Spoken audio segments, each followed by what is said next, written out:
Well, good morning, everybody. It's a lovely day here in Montana.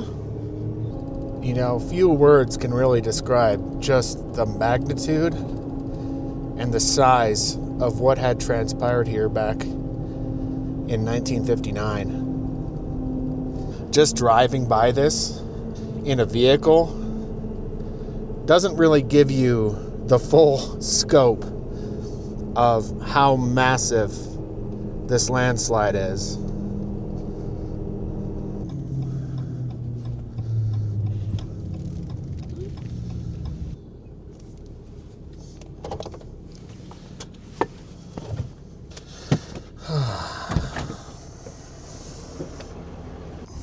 Do you see right there? That entire mountain right there? That entire mountain slid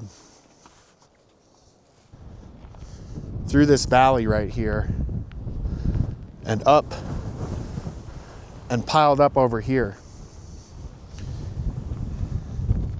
That is a pretty good sized landslide. On August 17th, 1959, this area was hit by the most devastating modern geologic disaster in the Rocky Mountains.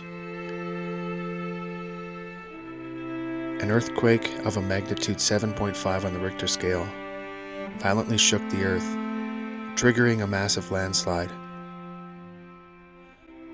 Large surface cracks expanded and contracted, and fault lines, miles long, tore into the mountainsides, permanently altering the landscape. The earthquake released an 80 million ton landslide onto 19 unsuspecting campers below, taking their lives in an instant.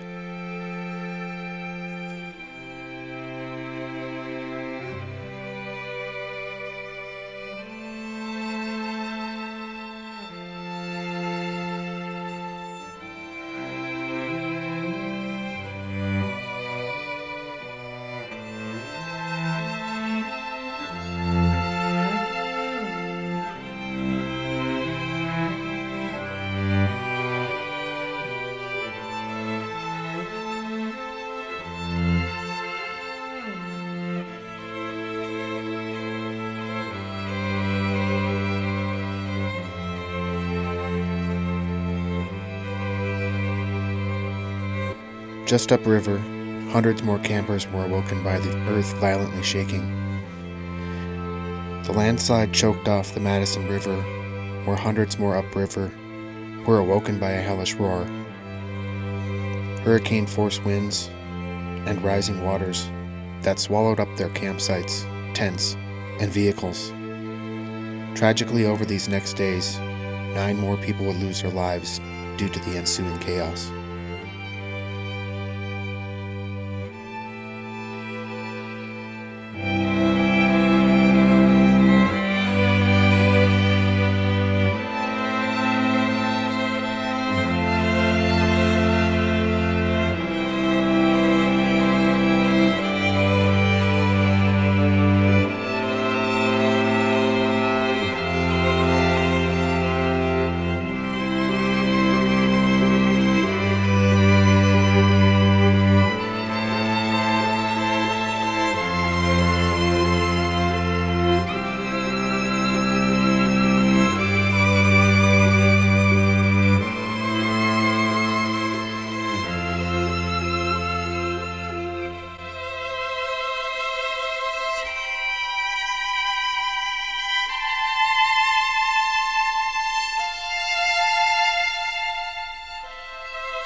Yeah, it's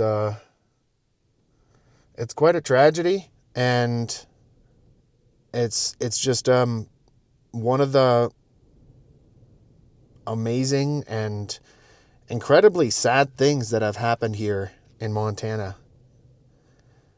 And it's part of history, so I think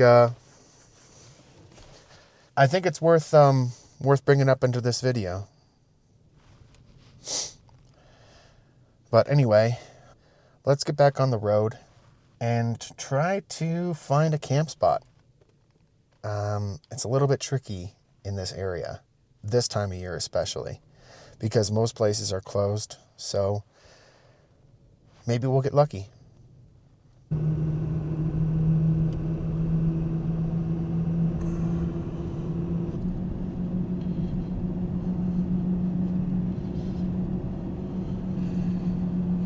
Alrighty, so it looks like we are coming up to old Beaver Creek campground. So yeah, I'm willing to bet that it will not be open. But there is this neat little spur that's to the left up here that I am slightly curious of where it goes to. But in the meantime, oh crap, there it is right there. Oh yeah, there it is. It's not open. That was expected. Well, shoot. Guess we're gonna have to find somewhere that actually is possible to camp at. Maybe we'll take a quick drive down this spur road right here, or whatever you call it, and see if maybe we can't get lucky down there. Maybe. Not really sure where this goes. And there's a little bit of snow on it. Oh, come on. There's already rocks right there. Darn it. Well, I guess that answers that question. Can't go there either. Welcome to the joys of trying to find a campsite in the wintertime in Montana. Guess I will reconvene with you here in a little bit when I actually find something. Well, we found this beautiful road that kind of skirts along the creek here, but unfortunately it's day use only, which is too bad because this would be one heck of a good camp spot. Oh well. It's not a very smooth road either, as you can see. I guess we'll just have to go up here a little bit further and then get turned around and try to find another spot. Yeah, because this up here, this is FWP. So this place is obviously regularly patrolled, which means I don't think I'd be able to get away with camping back here. Holy cow. Oh well. Well, I spoke with the FWP guy. Really nice fella. He told me that there's a really nice camp spot that was relatively close to the area that I drove down into, but you need a conservation license for it, and mine just expired, and I don't think I really have the patience right now to deal with figuring out how to get a new license on the internet. So we'll just make our way down here to an area that I'm sure a lot of you folks would say this looks kind of familiar. Can anybody tell me why this area looks particularly familiar? I'm feeling kind of out of it right now, folks. I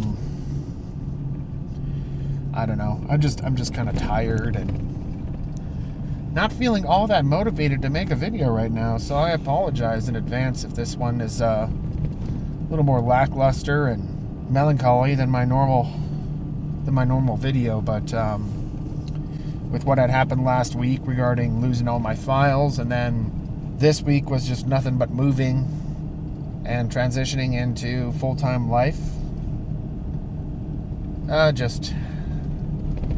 Just feeling a little bit blah right now.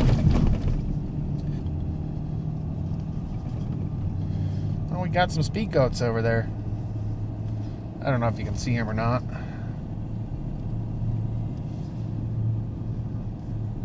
A few of them. Quite a few of them. Wow. Well, look at them. Is it starting to look familiar yet? Yep. We're going back here. Oh, looks like I got the whole place to myself right now. Z does. How much you want to bet it's going to be really, really windy? Huh. Is it going to be super duper windy? It is going to be windy. Yeah. Yeah. Oh, yes. Oh, my stars. Oh, my stars, Zetas. Somebody's excited. Does it look familiar yet? How many times am I going to ask that? It's a lot lonelier here right now, but that's okay.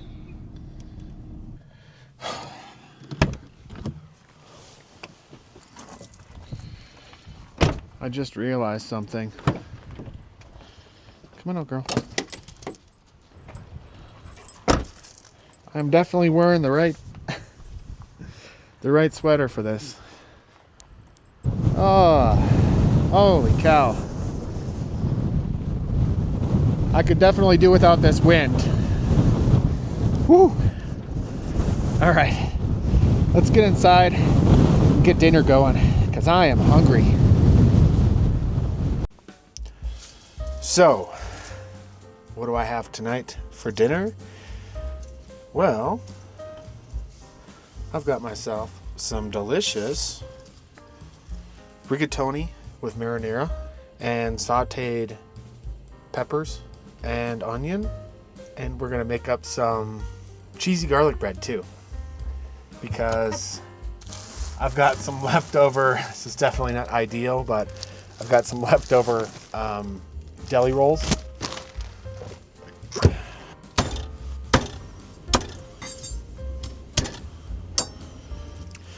Now hopefully I don't get scolded from any Italians that are watching this video right now, but I found a marinara that is extremely delicious, and it seems like it's dang near blasphemy, but I don't know, maybe it's because I have a bit of a sweet tooth.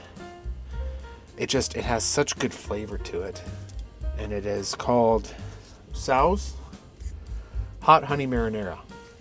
I apologize to all my Italian subscribers. Hopefully I can make up with the fact that I'm using authentic Italian rigatonis. Rigatonini? I've bought this particular brand before multiple times over the last couple of years, and I tell you what, it is delicious. Despite it being a little bit on the expensive side, I don't know. It tastes so good. It's worth the extra couple bucks for this pasta.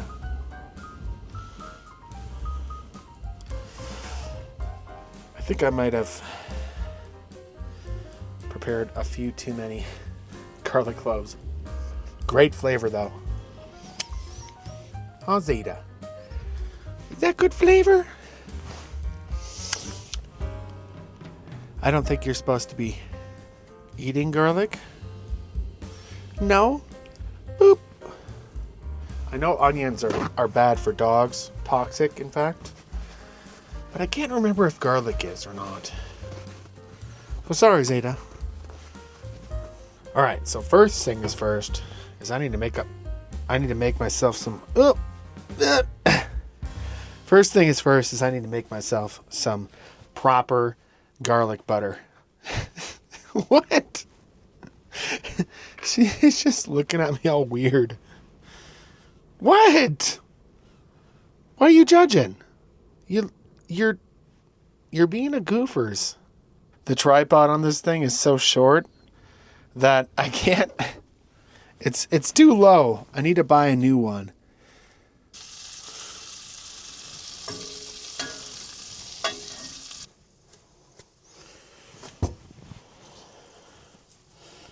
And how about a little bit of, let's see here, add a little bit of parsley in there.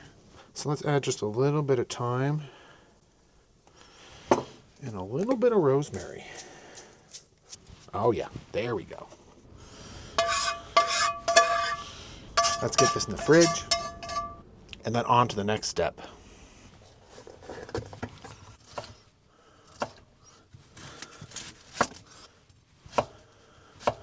Some tasty mild Italian sausage here by this company called Moules. It is absolutely delicious. Very tasty.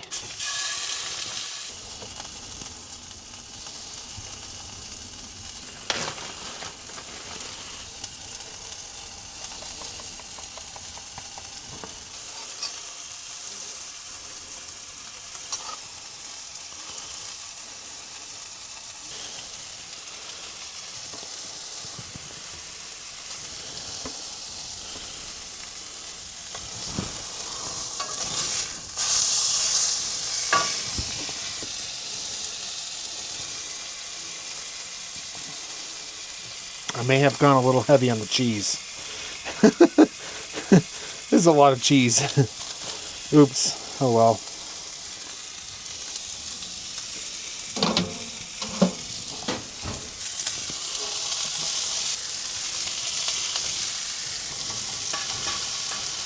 Smells good.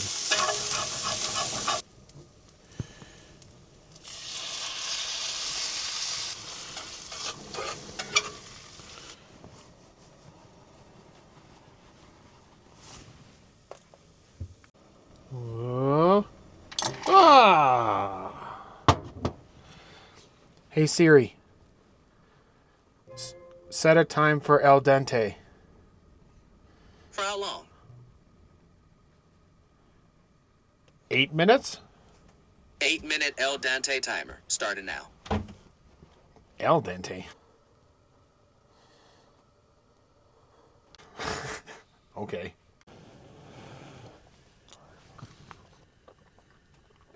A few more seconds. Man, that's good pasta. You guys need to find that stuff. It is, I joke you not, like, aside from fresh pasta, that is the best tasting rigatoni I have ever had.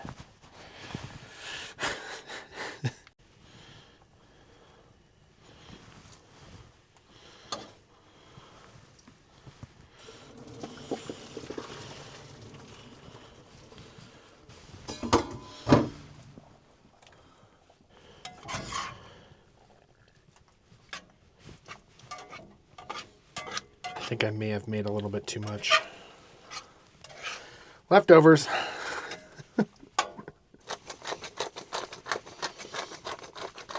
I think my bread is done.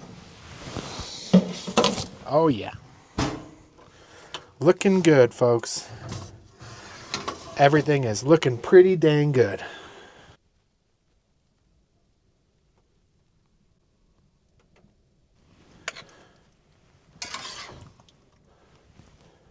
I'm not sure why this is, but for some reason, Italian pasta just tastes so much better than American pasta. Maybe it's the lack of GMOs. All right, let's see how I did.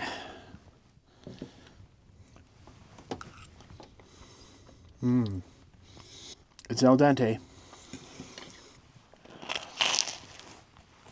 Really, the only thing that I'm really missing here is some actual good bread. The buns are a bit weird, but for the most part, I'd say that's a hit. Well, we'll see you in the morning.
good night's sleep, if I might say so myself.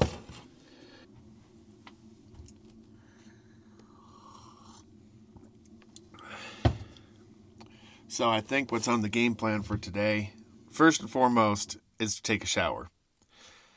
And then, let's go, how about we go north, and there's another really unique historical place here in this general area of southwest Montana that I'll take you to. So yeah, let's get to it.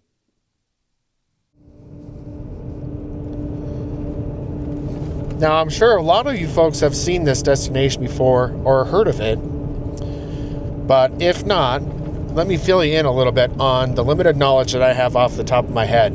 This particular area was a massive gold strike back in the 1860s, I believe. This area is known as Virginia City and Alder City, I think, and Nevada City. And the really impressive thing about this particular area is that it's what's known as a living ghost town. So there are people that live here still, and out of all the ghost towns that I've been to over the last 20-25 years, this one is the best maintained,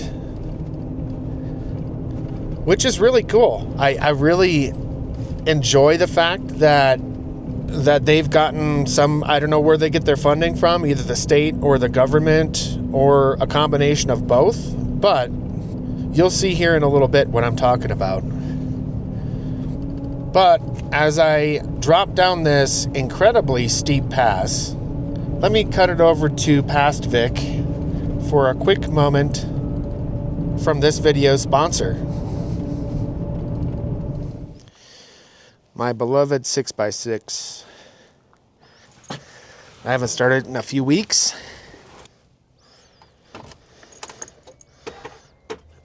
And that leads me into this video's sponsor.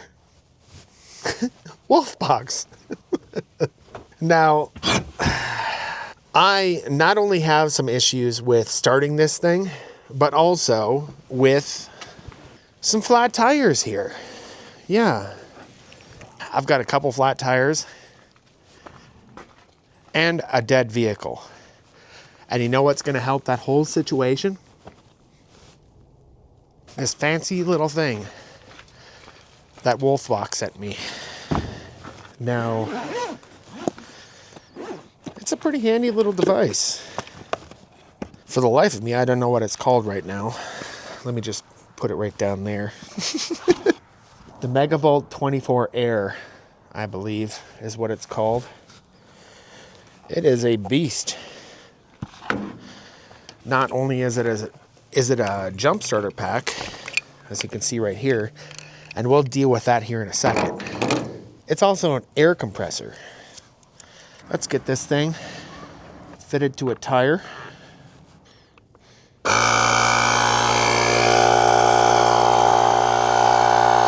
And I'll see you in a bit.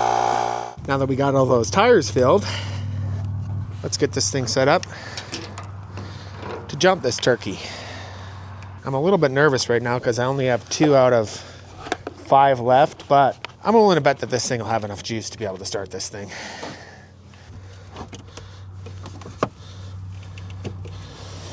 All right, here we go. Is it going to be enough? Oh, not bad.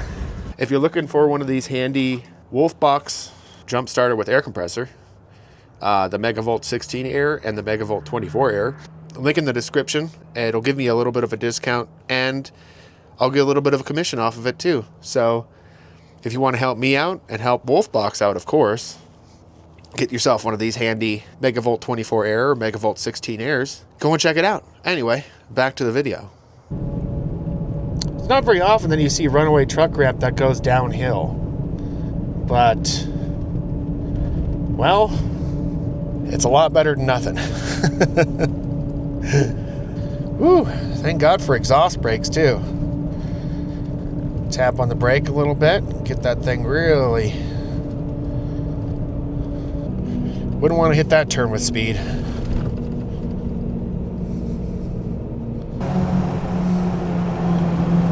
Slow down.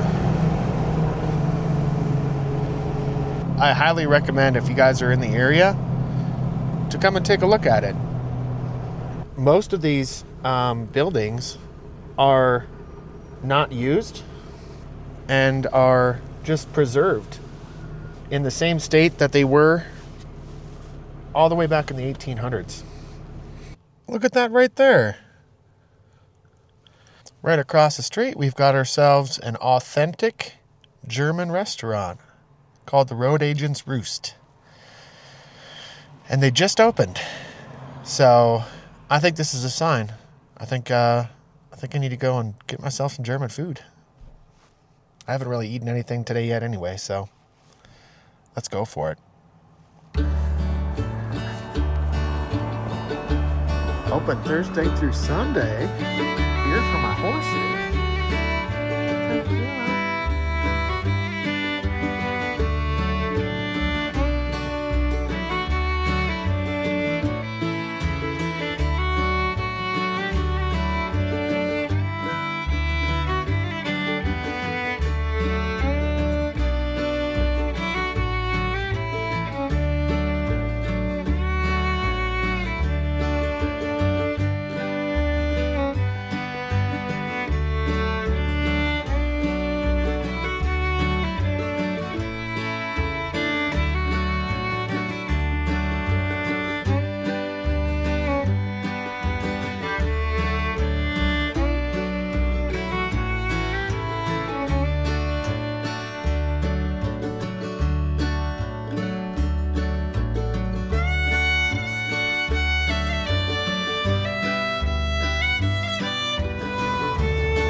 For those that don't know,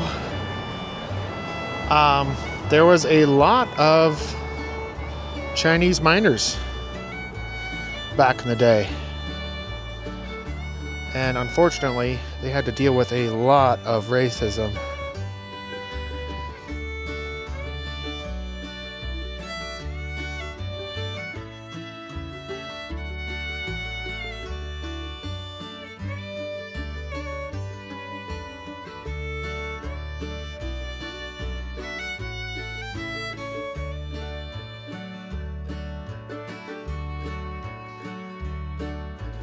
You know, one thing that really excites me about this place is the Section 1 BDR.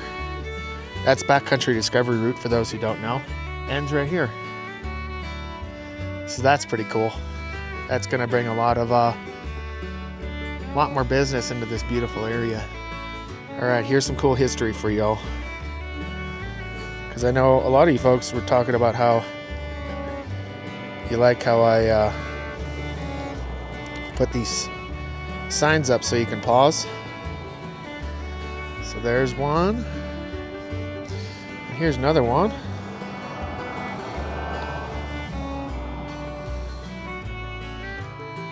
There you go. And here's the last one.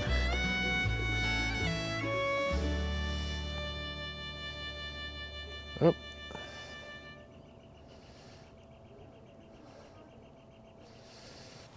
The remarkable Sarah Bickford. What did Sarah Bickford do? She was born a slave. Oh, I didn't realize that she was black. Born a slave in 1852 near Jonesboro, Tennessee. Sarah Bickford would become an iconic Montana businesswoman. No way. All right. There we go.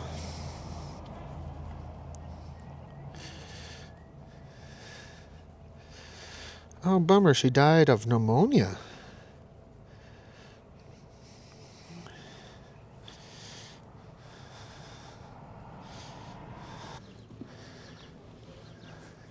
All right, so here's what I was talking about. Isn't this so cool? They preserved this just like it was back in the 1800s. And they got a neat little... I wonder if this is a model of the building that I'm standing in right now.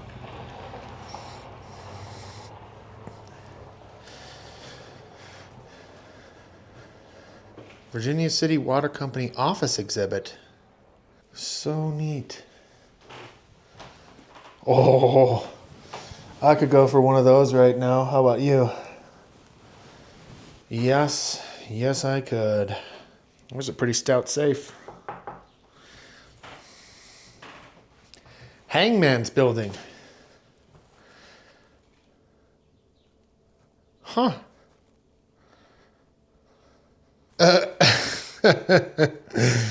Come on, guys. If you know, you know. There is just so much amazing history that's preserved in this town with buildings like this. I'm not sure if I want to keep going for, I could be here for hours, and frankly, I have to get back to town because I've got some work to do. This video wasn't exactly all that I was expecting it to be, but I hope you enjoyed it. And thank you to all my subscribers and my members, and we'll see you on the next one.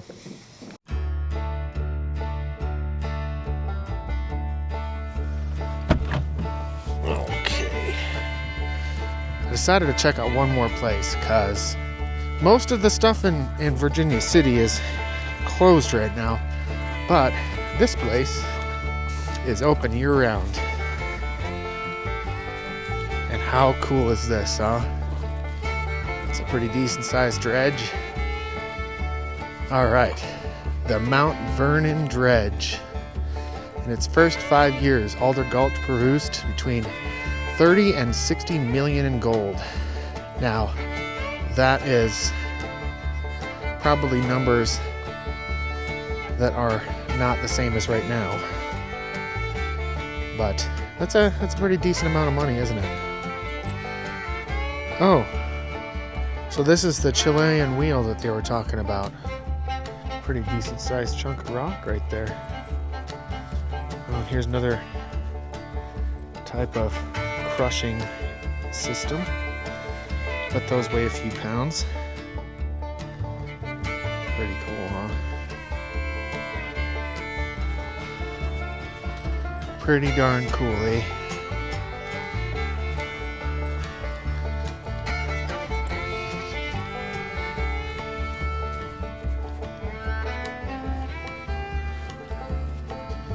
I could go for some gold right now. Especially at what, $4,000 an ounce or $4,400 an ounce right now? That's a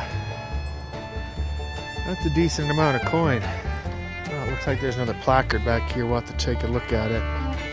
Oh, I wonder if this is what they call the River of Gold, where you can actually do your own panning. Sure looks like it. Hopefully I'm not trespassing or anything like that. Blasting the hills with water cannons. Miners quickly set aside their picks, shovels, and pans for a more aggressive mining technique called hydraulic mining.